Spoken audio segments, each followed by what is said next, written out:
Hello friends, Paruthithurai தட்டை வடை என்னென்னு செய்கிறேன்ட்டு இப்போ நான் செய்து கொண்டிருக்கிறேன்.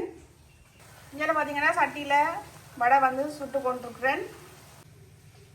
இந்த பருத்தித்துறை வடையை எப்படி செய்கிறதுன்றதை என்னுடைய யூடியூப்ன்ற லாங் வீடியோவில் போட்டிருக்கிறேன்.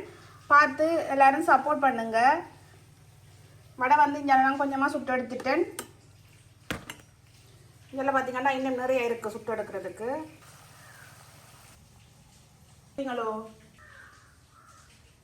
இது நாங்கள் எப்படி குழைச்சி எப்படி செய்கிறோம்ன்றத என்னோட யூடியூப்ன்ற லாங் வீடியோவில் போய் பார்த்து சப்போர்ட் பண்ணுங்கள். பார்த்தீங்கன்னா இப்படி ஒரு போத்தலில் மூடியில் தான் வச்சு நான் இப்படி தட்டி தட்டி எடுத்துக்கொண்டிருக்கிறேன். இந்த வீடியோ உங்களுக்கு பிடிச்சிருந்தா மறக்காமல் லைக் பண்ணி ஷேர் பண்ணி சப்ஸ்கிரைப் பண்ணுங்க நண்பர்களே. பாய்.